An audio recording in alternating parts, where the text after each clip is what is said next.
So in this video, we're going to talk about matter and measurement. So we're going to talk about the classification of matter into pure substances and mixtures. Then we'll go on and discuss about different changes and chemical and physical properties. And then we'll talk a bit about significant figures and also SI prefixes, so SI units, SI prefixes, how do you convert them, how do you add and subtract, and then determine the number of significant figures and so on and so forth. So let's get started.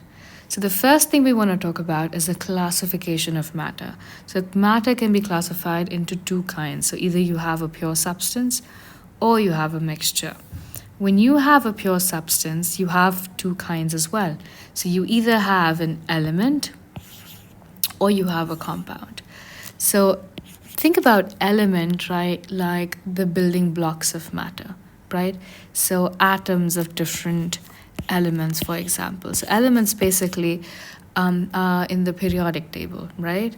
So you have things like carbon, nitrogen, oxygen, sodium, potassium, and all of those elements that you can think about. So elements would have atoms of the same kind. So if this, for example, is O2, right? So both of these atoms are of the same kind. Now, different elements can combine together to form compounds. So, for example, this is H2O. So you have oxygen in the middle and you have hydrogen around it. You could also have CO2. You could also have, ionic compounds like sodium hydroxide or potassium hydroxide or sodium sulfate or anything that you can think about. Whenever you have two or more elements that combine together chemically, so there has to be a bond that has to form between them. So either they are sharing electrons or either they are exchanging electrons, in which case the metal would lose electrons, the non-metal would gain electrons.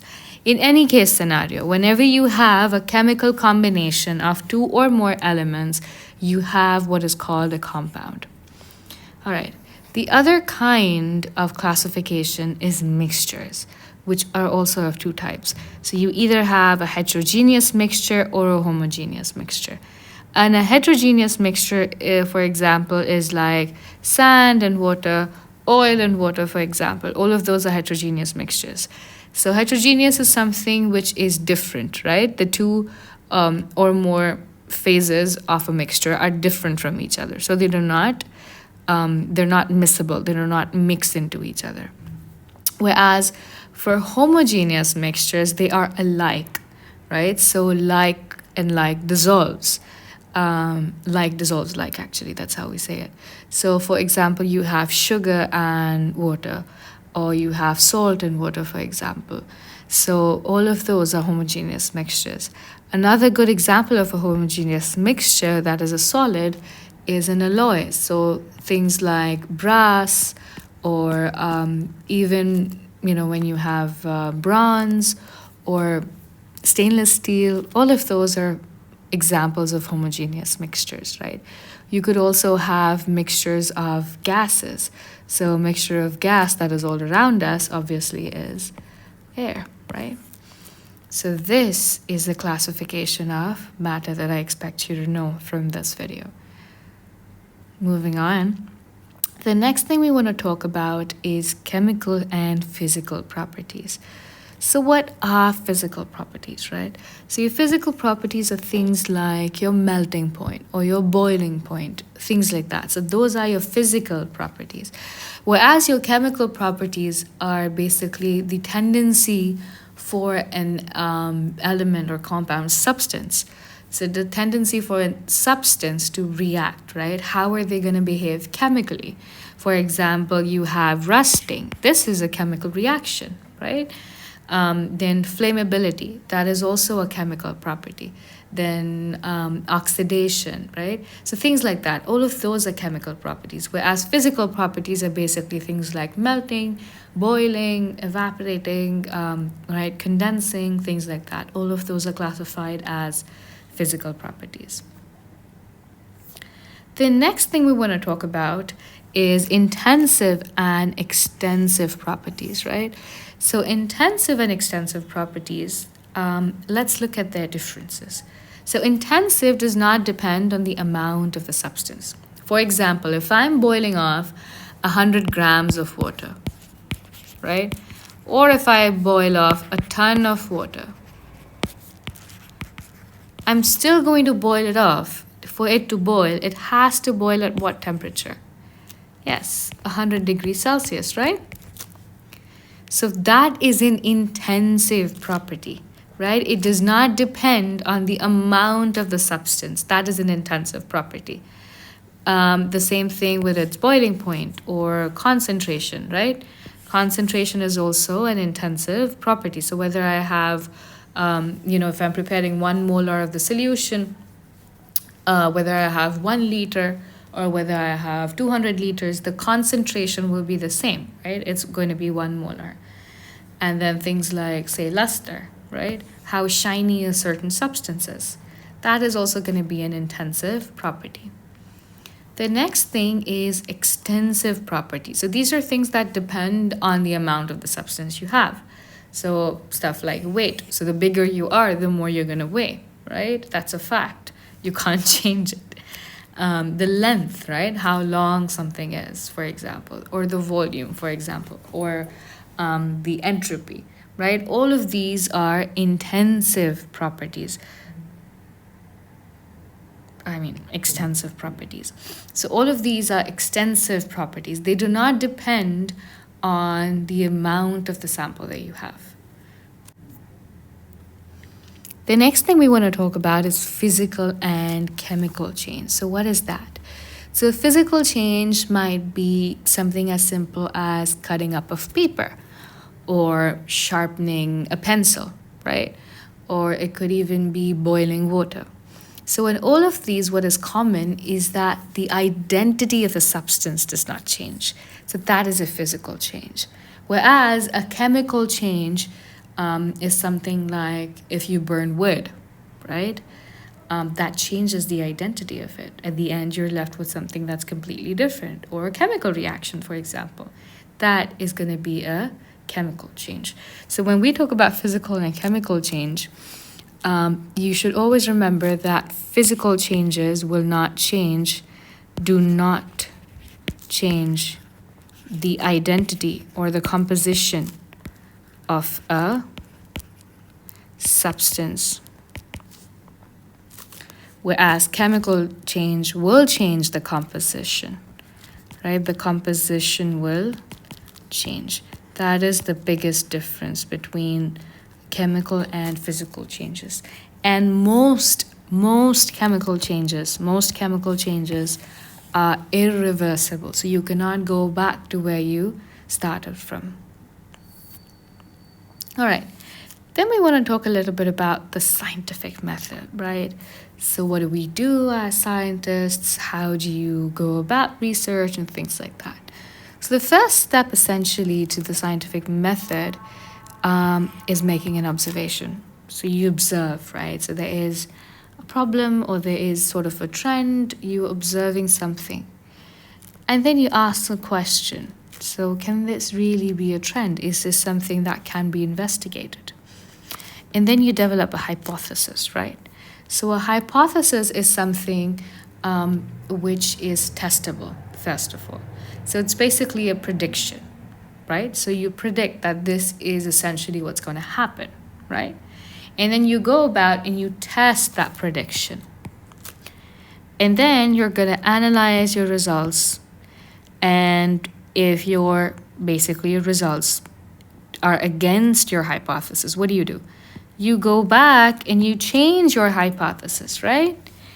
But if they agree with your hypothesis, you're going to make a conclusion.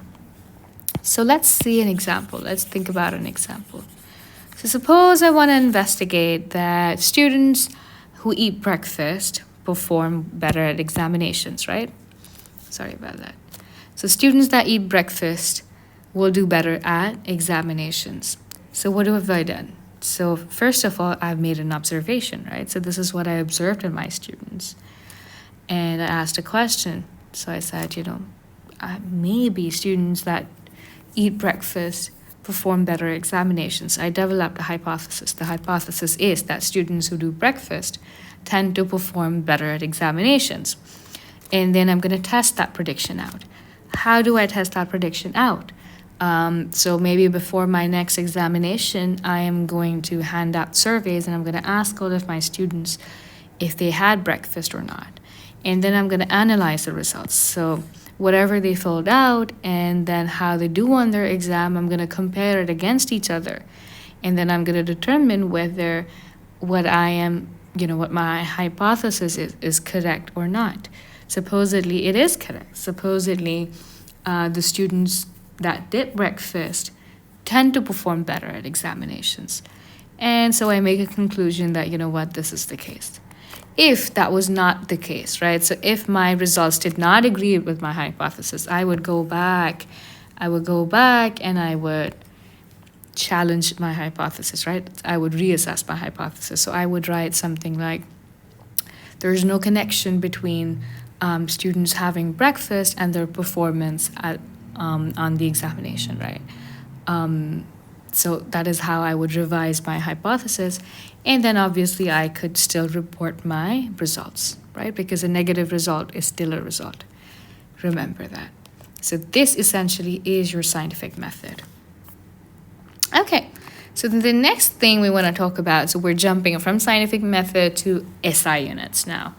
So SI units are basically standard units that are recognized all around the world. And so these are the standard units which we do measurements in, right?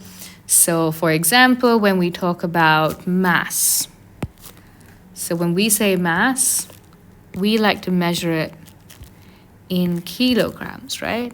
And then when we talk about length, that is in meters. Then when we talk about time, that's in seconds. Then current is in amperes, right? And then temperature is in Kelvin. I don't know why, but it's measured in Kelvin, although the more common usage of the unit is Celsius. Then we have our moles, which is obviously measured in moles. And then we have candela, which is the luminosity or luminous intensity. Right? So that is measured in candela. So these are your basic SI units, right? And you need to remember them for your examinations. And the next part, we're going to talk about how you can convert. So these are your SI prefixes. So we have our tera, which is 10 raised to 12, giga, 10 raised to 9, mega, 10 raised to 6. So these are all positive, right? So up till here. And then you have deci, 10 raised to minus 1, micro, femto, atto. So I'm going to show you how you can convert from one SI prefix to another. So this is how you convert between prefixes, right? So suppose we want to convert from 9 megagram to kilogram, right? So you're going to write down your prefix. So mega is 10 raised to 6, kilo is 10 raised to 3, right? Okay. So the next thing you're going to do is you're going to subtract their powers. So these powers, right? So you're just going to subtract them. So I'm going to say 6 minus 3. So in this case, I get 3, okay? So remember, so this is your 3. So your final answer is going to be, obviously, that was the 9 that I was converting, times 10 raised to 3. So this is the 3 that's going to come up here, right? And my final unit, obviously, is kilograms. So it's going to be 9,000 kilograms. Let's see another example. So what if I want to convert from small to big, right? Suppose I'm converting 9, let's change the numbers. So say 32 nanograms, and I want to convert this to, megagram, for example, right? So let's see again. So nano is how much? So we have nano, which is 10 raised to minus 9. Mega is 10 raised to 6. So you're going to do the same thing. You will take their powers and you will subtract them. So you're going to do minus 9 minus 6. So that's going to give you minus 15, right? So my final answer is going to be 32. Let me write this in another color. So 32 times 10 raised to minus 15. Now, a lot of people would tell me in the comments below that how can you leave this as 32, right? You can choose to convert that and say 3.2 times 10 raised to minus 16. So you can choose to do that as well, right? I'm just showing you a quick way to convert between prefixes. So you can confirm with your teacher if he or she is okay with you leaving it like this, or they want you to write it in proper scientific format. Either way, it's correct. All right, so that is how you convert between prefixes. The next thing we're going to talk about is precision and accuracy, right? So I'm sure you've seen these dartboards at some time in school or university. So what is precision and accuracy, essentially? So precision is how close your values are to each other, right? And whereas accuracy is how close they are to its true value. So think about this first guy here. So all of his aims, all of his darts are really close to each other, right? But they're not close to the bullseye, because that's where you want to be. It's not close to here. So they are precise, right? He is precise, assuming it's a he, but he's not accurate. Okay? All right. So let's look at the second one. There she is, right? So all of the darts in the bullseye. So she is precise and accurate. It could also be a he. Anything is possible. Okay, but what about the last one, right? Neither are they close to each other, neither are they close to the true value, right? So neither precise nor accurate. So neither precise nor accurate. Great. So let's look at this in terms of numbers, right? Suppose you had students that were trying to determine the density of ice, and which is obviously going to be 1 gram per centimeter cube, or the density of water precisely, right? And the following were the results. So if you look at these values, right? These values are precise, definitely. But are they accurate? No. Why? Because we said that the true value is 1 gram per centimeter cube. Let's look at the second set of results. So these results are neither close to each other, neither are they close to the true value. So they are neither precise nor accurate, right? None. Let's look at the last set of values, right? So all of them are close to this value, isn't it? So they are precise, yes, and they are also accurate. So well done.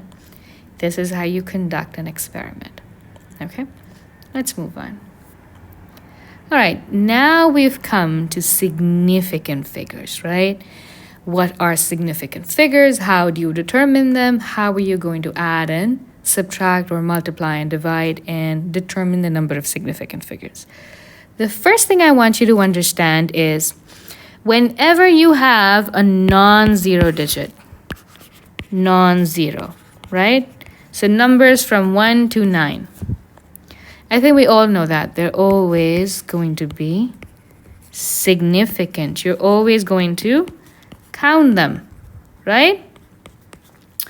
But what happens when you have zeros, right? So when you have a zero, that's when things change. That's when they take a turn. So when you have zeros, right?